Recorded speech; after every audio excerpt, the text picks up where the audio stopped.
Welcome, welcome, welcome to your guy Bry's 2022 draft power rankings. Yeah, you heard it here first. Commish Bry's got some juice back. Last year, took a little hiatus. It's feeling a little off my game, feeling a little off track, but I'm back. And if my draft didn't show you that, then I don't know what will. I'd like to say I'm going to be bringing you these all season long because I want to, but I had a little extra time today, so I'm doing it today. But we'll see in the future. I don't know. So we'll see where this goes. I don't want to make this too long, so just gonna jump right into it. Uh, Last night was a good old time. Good to get the boys back together. Good to be deep in the notes. Good to be making decisions on who to pick based on one thing someone on Twitter said about one play somebody had in the preseason game, or about what new receiver might have had breakfast with their quarterback. But it's fake football, and that's what you have to do. And it was clear that some of us are better than that than others. And I'm about to tell you exactly how I feel about each of you and how you performed last night. So without further ado, we'll start from the bottom. He started from the bottom, might still be at the bottom now and at the end of the season. It's your boy, just here for a good time. And I kind of hope that's all you're here for, because looking at your team, yeah, I hope you have a good time outside of winning, I guess. I love the Eckler Saquon pairing at RB. That's pretty solid. That should get you some good points. After that, I'm a little scared. Higgins, Michael Thomas, Thielen, Penny. It's all guys with big question marks. It felt like you were just trying to get those guys who have something to prove, which maybe they all have so much to prove that they'll all do it just for you, and it'll make things happen for you. But Michael Thomas coming back after 2 years, Adam Thielen's like 40, Rashad Penny has played like 5 games in his career for Pete Carroll Seahawks. Um, and lots of rookies on the bench. Some of those guys pan out, could be a solid squad. But for now, holding down the bottom, holding down that caboose for us. And I think after round 5, you telling us that you didn't know the names of any players also might have something to do with where you landed. But moving on to number 9. My opponent for this week, who will be shotgunning, I don't know how many beers after the conversation last night on our side bet, but it's your boy Tim Tebow for Prez 2024. Bodingus. He came in hot. He came in with the most confidence and the most trash talking. So I got to give him that. Love that. Keep bringing that fire. You might need to keep things spicy because I don't know if the W's are going to be coming. But you've got some interesting pieces. Mixon and Fournette.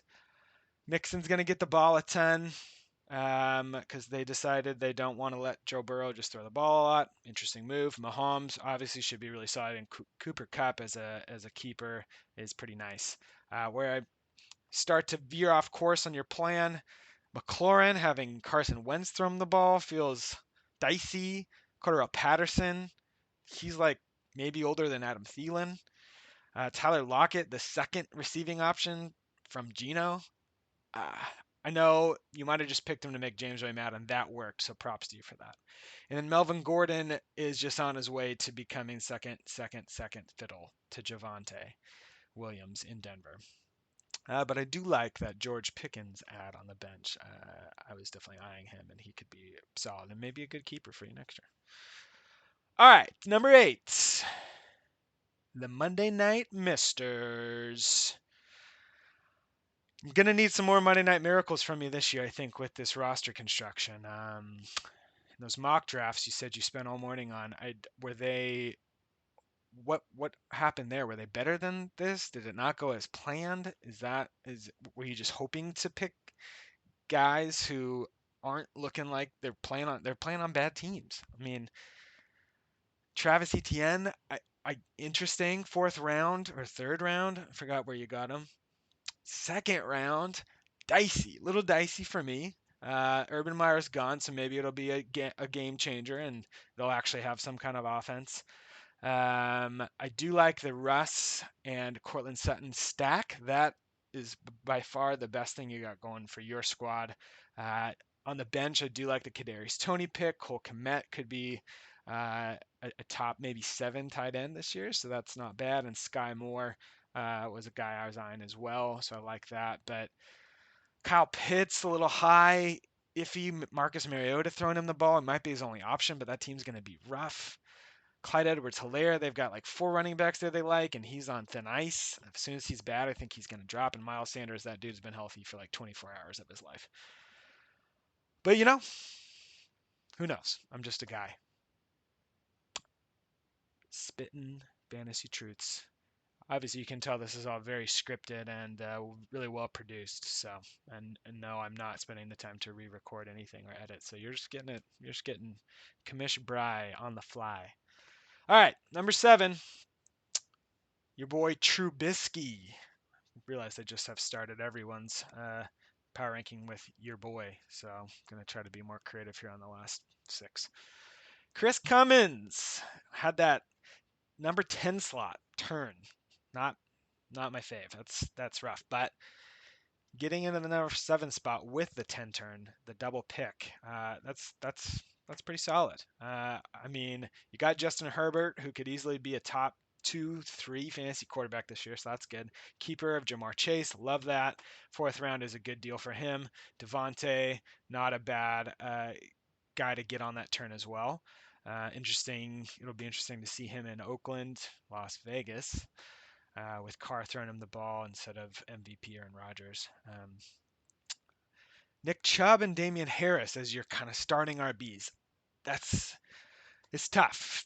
Chubb is on a worse Browns team now. He'll get the ball a lot, but can he run anywhere? And then Damian Harris, the New England Patriots, each week it might be a different guy. They're crazy over. They do run the ball a ton though, so if he does get the ball and is the bell cow, that could be really solid. I think the dude had like 12 touchdowns or 16 touchdowns, some crazy number of touchdowns last year. So if he can replicate that, solid. But then the depth I'm a little nervous about. J.K. Dobbins hasn't been healthy yet. Jerry Jeudy hasn't proven his high draft capital that he had. Sorry, I've got multiple screens here looking over here at the old draft board. Brandon Ayuk, second, third receiving option. I do like the Chris Olave pick. I wanted him real bad and was kind of bummed that you snagged him. That could end up being a great piece if he ends up getting the ball from Jameis. After that, Tyler Boyd, James Robinson. I don't know. Maybe you'll be wheeling and dealing, making trades, spending that FOB money on some better players in the coming weeks. All right. Number 6 is the Salmons. Your guy, your boy, your guy, it's a little bit better. Steve Pearson coming in almost at the halfway mark here in the rankings. Start off strong with Christian McCaffrey. If that dude can stay healthy, she did not for me last year at all. Then he's great. AJ Brown getting the ball from Jalen Hurts. That Eagles offense should be good. He's going to get a lot of targets. And Travis Kelce, I think second round is maybe a little higher. The dude's getting old. He is getting the ball from Mahomes, but I just don't know if he's going to be that like top 2 or 3 tight end like he used to be, but maybe he'll prove us wrong. And I do like that Alan Lazard pick on the bench because he's kind of like the main dude in Green Bay now, and Aaron Rodgers isn't bad, so he could be kind of a stud that shows up for you this year. Some of the spots I'm nervous for you on a Juju. I've avoided him at all costs. That I think his knee is toast. The dude gets like liquid drained out of that thing every other day. So good luck watching the injury reports every single week to see if he'll actually be on the field. Um, and let's see who else you got. Elijah Mitchell, also kind of a weird like New England running back situation where it feels like if he has one bad move or bad game, he's gonna get dropped for Jeff Wilson or someone else is gonna step in and take that spot. And then Josh Jacobs, I don't think Las Vegas really wants him. They like didn't sign him further. They drafted a dude in like the 3rd round. I just get nervous about how many snaps that guy's going to get over there, but we shall see. All right, number 5, James hopeful team.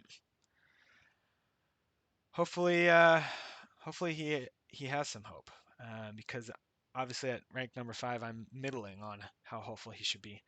Um, how did James do? Let's see. That first pick, Najee Harris, good. I don't think he'll replicate what he did last year. The team's going to be a little bit worse, it looks like, but he should get a ton of carries. Um, let's see what else you got. CeeDee Lamb in the second, solid. And then it's just a lot of question marks on RBs. David Montgomery, are the Bears going to be able to score at all? Breece Hall, like that pick. He is going to get the ball a ton, but also nervous about that Jets offense. Don't know if I want a piece of that. James Conner also was crazy last year. I don't know if he can replicate it, but getting him in the 6th round, great deal. Um, and then swiping Hopkins in the 7th. Interesting pick there. Can't play for 6 weeks, but next year as a keeper, maybe you're a steal of a deal getting him for a 6th rounder. And you stole the fantasy darling of the weeks leading up to the drafts with Dameon Pierce. Again, just a lot of good players on bad offenses here. So I'm a little nervous for how these guys are going to perform for you if they're held back by those teams. Robert Woods late, I like that pick. He's always been a Bry guy, you could say. Um, yeah, we'll see if he comes back from injury and can get a ball thrown to him on a team that doesn't throw. Traylon Burks, Jahan Dotson. I like those rookie picks at the end there. And just to make him mad, I put myself one spot above James, just to show him that he will always be behind me in the standings. Number 4, you got Let's Ride, your commish. I like my draft. I didn't love it. Brennan fucked me over a couple times by stealing players I wanted because we look at the exact same info, which maybe isn't something we should do moving forward. But I love having Jalen Hurts as my quarterback. I think he's got potential to be top 3. Really happy with Kamara and Javonte Williams from my running backs. I think I'll be solid with them all year. And then I don't have a standout necessarily at wide receiver, but I think I've got 5 to 6 guys who could all be pretty solid. Mike Williams, playing with one of the best quarterbacks in the league and probably the number 1 on that team. Marquise Brown with Kyler. That whole receiving core is broken, so he's the only one getting the ball. Brandon Cooks, number 1 on a bad team, so that might not pan out. Rashad Bateman, number 1 with Lamar Jackson now, with Hollywood Brown being gone. Deontay, number 1 with the Steelers, and Christian Kirk got paid a lot of money to go to Jacksonville, where hopefully the urbanless led Trevor Lawrence will get his shit figured out for being the next coming of Andrew Luck. So that's where I'm at. And I feel like I've got some decent depth with having Cam Akers on the bench. And then, Ken Walker is going to be getting the ball 1,000 times for the Seahawks at some point, and hopefully he'll catch enough passes to make him worth it. Where I got him. And I think Njoku, a little bit of a sleeper tight end. All right. Number 3, the guy who had to explain his name to me because I'm out of the loop and showed me the video the other day. Thibodeau in my Jordans, Brennan. For those who understood the name, I'm sure you appreciated it. So good for you, being much cooler than I am. This dude just knows how to draft. He's got a pretty solid team every year.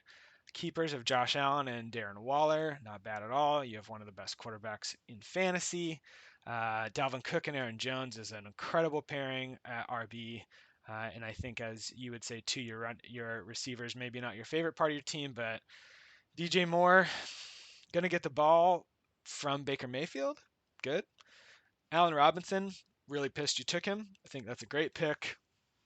On an electric offense, will be right behind Cooper Kupp with targets there, and Hunter Renfrow, another guy I really liked for PPR. That dude's going to get peppered with passes. Might not find the end zone a ton, but he's going to be a really stabilizing piece of a roster. And then some I hope the starter gets hurt kind of backups with Tony Pollard and Alexander Mattison on the bench. If Zeke or Dalvin get hurt, those are great guys to have. Obviously, you have Cook, so that's a good protection. And then love the Isaiah McKenzie pick. He's going to step in for Cole Beasley on the Bills team who might throw 50 passes a game. So love that you grabbed a piece of that offense. Should be a solid team.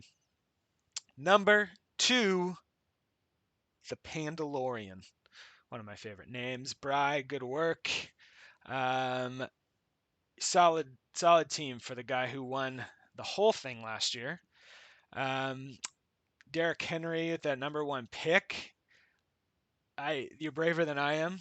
That dude's getting old, and he's just such a large body, and with the foot injury, he could replicate it. Who knows? But I was a little scared to pick him if I would have had the chance. But the Deebo Samuel, Keenan Allen picks, your receivers are really good. Being able to keep Pittman, I think that dude's going to have an incredible year. Gabe Davis, one of the fantasy darlings of uh, drafts and podcasts all over the place for the Bills. Great.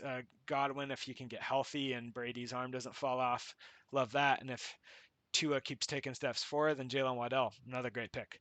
And having Mark Andrews be your keeper at 11 is really solid. And then I really like the Ramondre Stevenson, Kenneth Gainwell depth picks for RB. Either of those guys could become starting relevant in fantasy in the coming weeks. So just a really solid overall team, man. It's good. It's good stuff. And number 1, I'll be honest, you didn't have my favorite draft, but just who you kept and where you got to start from. It, just wild. Your team is stacked. That's the Dogfathers. Evan Riggs, who got to keep freaking Stefan Diggs at 4th round, and then the steal of the entire draft, Justin Jefferson at 12. Before he even drafted, you have 2 of the top 4 receivers in all of fantasy. Great place to start from. Then you get pick number 1 with Jonathan Taylor, potentially the number 1 running back of fantasy this year. I didn't love the Zeke pick. He's a little scary to me just with his usage and that team and Tony Pollard being much better than he is, but they gave him a lot of money, so he still plays, but he's getting up there too. Tyreek, great addition to that team. It'll be interesting to see what he can do in Miami. Kittle wasn't my favorite pick maybe either. I think he's hurt right now. And I think that team's going to be I think there's going to be a lot of Trey Lance running around and less throwing, but we'll see. Antonio Gibson, Mari Cooper, I, he's Jacoby Brissett's throwing him the ball. I don't know. Uh, like I said, you didn't have my favorite draft, but you have a lot of room for error because your starters, your top 5 or 6 guys in your team are absolutely nuts. I do like the MVS pick at the end. That dude could be getting deep balls from Mahomes, and that's never a bad thing. But you also picked McCole Hardman, who kind of has the same role. So I guess maybe one of those guys will pan out for the Kansas City Chiefs and for you. That's it. That is the power rankings. This is a really long video. I just noticed that I should have made it way shorter because I don't think any of you are going to sit down for 18 minutes, but maybe you will want to listen to me ramble about our league and our teams. But note to self, if I do this again in the future, I'm going to cut down my notes and make it much shorter and digestible. Maybe TikTok sized, snack sized. All right, boys, tonight's the night. Football's back. Excited to be in this. Excited to kick your asses.